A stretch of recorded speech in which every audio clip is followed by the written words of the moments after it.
The Digital India event in San Jose. Prime Minister Narendra Modi speaking. Thank you.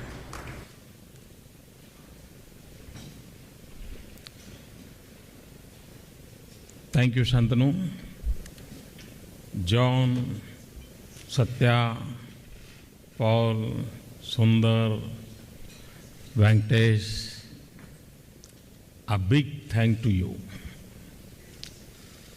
I'm sure this was not pre-arranged, but here on the stage, you see a perfect picture of India-US partnership in digital economy.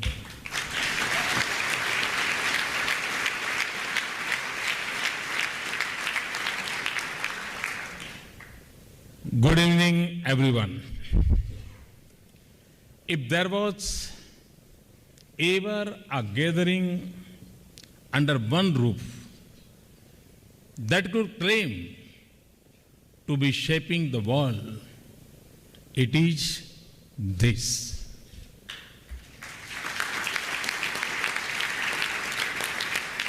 And I'm not talking about those in public office here or in India. It's a great pleasure to be here in California. It is one of the last places in the world to see the sunset. But it is here that new ideas see the first light of the day.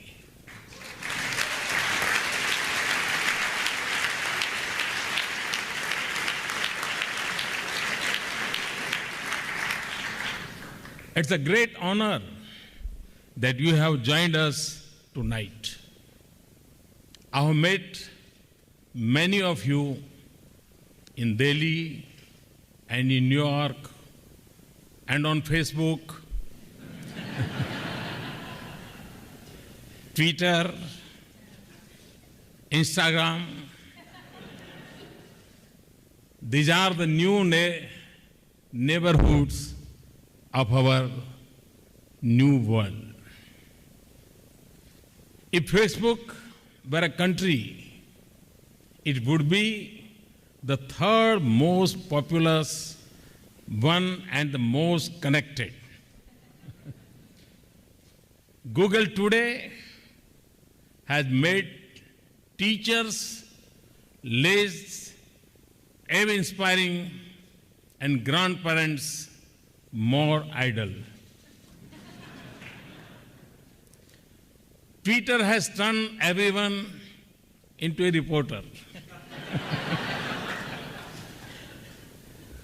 The traffic lights that need to work the best are on Cisco routers.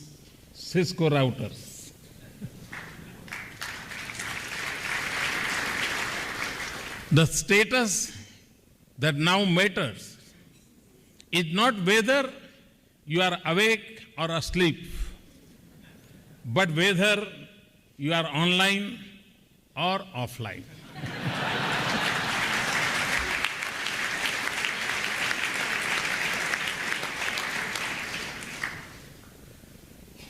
The most fundamental debate for our youth is the choice between Android, iOS, or Windows.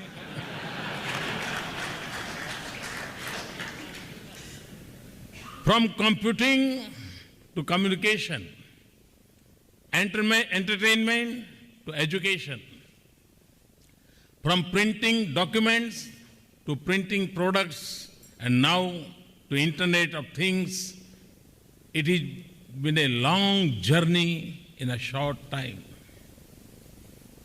From cleaner energy to better healthcare and safer transport, everything is converging around the work you do. In Africa, it is helping people transfer money on phone. It has made reaching small island states no longer a journey of adventure, but a convenient click of a mouse. In India, a mother in a distant hill village has a better chance to save her newborn infant. A child in a remote village has better access to education. A small farmer is more confident about his land holding and getting better market price. A fisherman on the sea has a better catch, and a young professional in San Francisco can Skype daily to comfort her sick grandmother in India. An initiative by a father in Haryana for selfie with daughter to draw attention to the girl child became an international movement. All this is because of the work you people are doing. Since my government came to office last year, we have attacked poverty by using the power of networks and mobile phones to launch a new era of empowerment and inclusion. 180 million new bank accounts in a few months, direct transfer of benefits to the poor, funds for the unbanked, insurance within the reach of the poorest, and pension for the sunset years for all. By using space technology and internet, we have been able to identify in the last few months 170 applications that will make governance better and development faster. When a small craftsman in a village in India brings a smile to a customer looking at his phone on a metro ride in New York, when a heart patient in a remote hospital in the Kyrgyz Republic is treated by doctors sitting in Delhi, as I show in Bishkek, we know we are creating something that has fundamentally changed our lives. The pace at which people are talking to digital technology defies our stereotype of age, education, language, and income. I like recounting my meeting with a group of unlettered tribal women in a remote part of Gujarat. They were present at a local milk chinning plant I was inaugurating. They were using cell phone to take photographs of the event. And I'm talking about the tribal women. And they were not educated. I asked them what they would do with these images. And the answer was a surprise for me. They said they would go back, have the images downloaded onto a computer and take a printouts. When I heard this word download, it was a surprise for me. Yes, they were familiar with the language of digital world. And farmers in Maharashtra state have created a WhatsApp group to share information on farming practices, not only recipes. Customers, more than creators, are defining the use of product. The world may be driven by the same ancient impulses. We will continue to see human struggles and successes. We will witness human glory and tragedies. But in this digital age, we have an opportunity to transform lives of people in ways that was hard to imagine just a couple of decades ago. This is what sets us apart from the century that we have just left behind. There may be still some who see the digital economy as the tool of the rich, educated, and the privileged. But ask the taxi driver or the corner vendor in India what he has gained from this cell phone, and the debate gets settled. I see technology as a means to empower and as a tool that bridges the distance between hope and opportunity. Social media is reducing social barriers. It connects people on the strength of human values, not identities.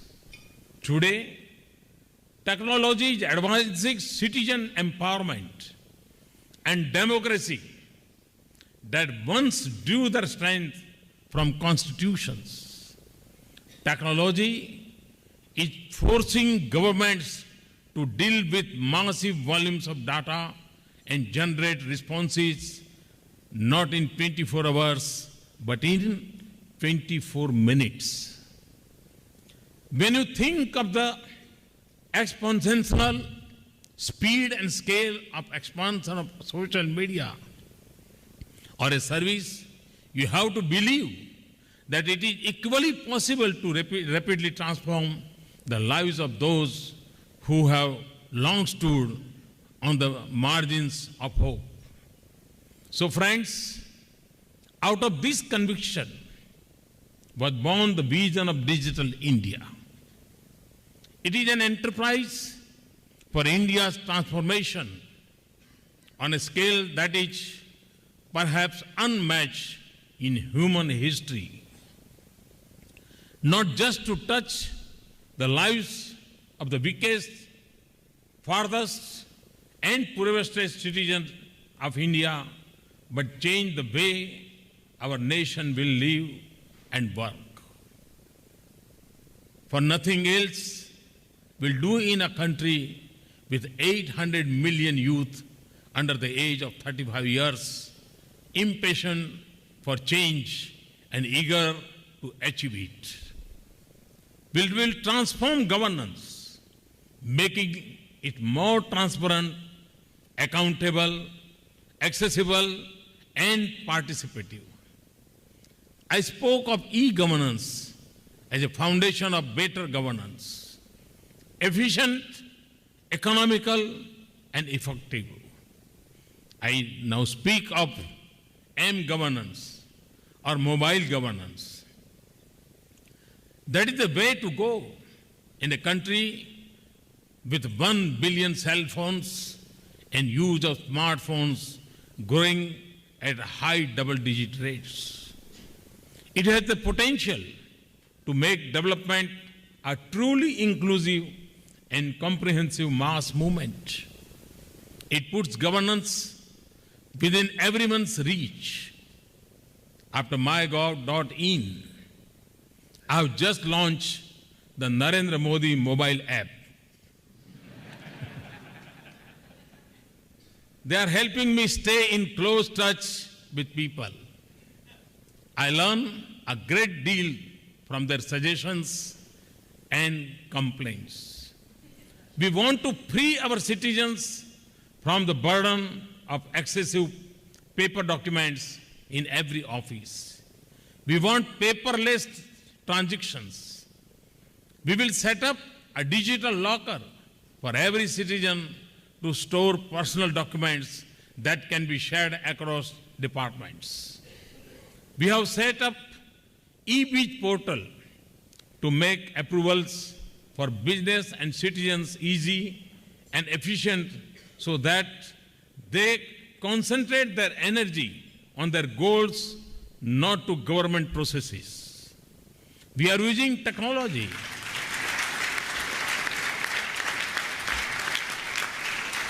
We are using technology to impart scale and speed to development.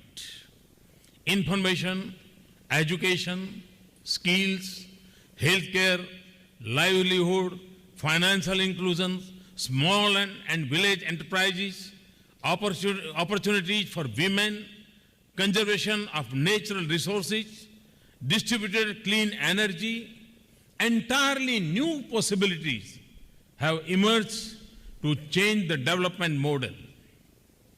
But for all this, we must bridge the digital divide and promote digital literacy in the same way that we seek to ensure general literacy. We must ensure that technology is accessible, affordable, and adds value. We want our 1.25 billion citizens to be digital connected. We already have broadband usage across India go up by 63% last year. We need to accelerate this further. We launch an aggressive expansion of the national optical fiber network that will take broadband to our 600,000 villages. We will connect all schools and colleges with broadband. Building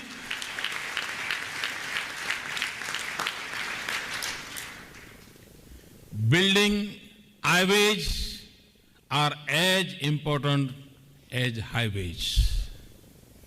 We are expanding our public Wi-Fi hotspots. For example, we want to ensure that free Wi-Fi is not only there in airport lounges, but also on our railway platform. Teaming up with Google, we will cover 500 railway stations in a short time. We are also setting up common service centers in villages and towns.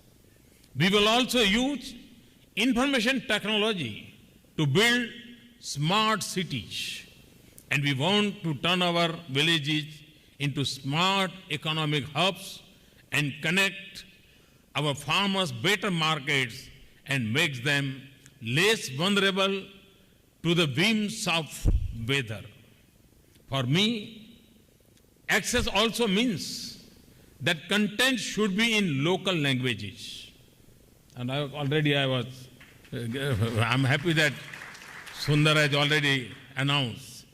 In a country with 22 official languages, it is a formidable but an important task.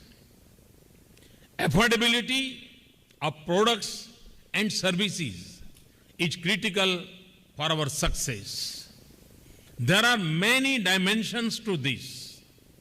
We will promote manufacture of quality and affordable products in India.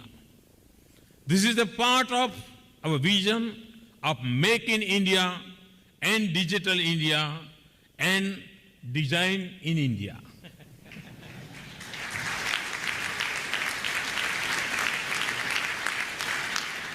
As our economy and our lives get more wired, we are also giving the highest importance to data privacy and security, intellectual property rights, and cyber security.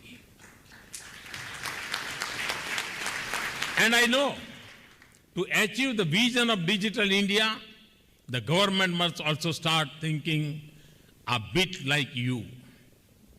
So, from creating infrastructure to services, from manufacture of products to human resources, development from support governments to enabling citizens and promoting digital literacy, Digital India is a vast cyber world of opportunities for you.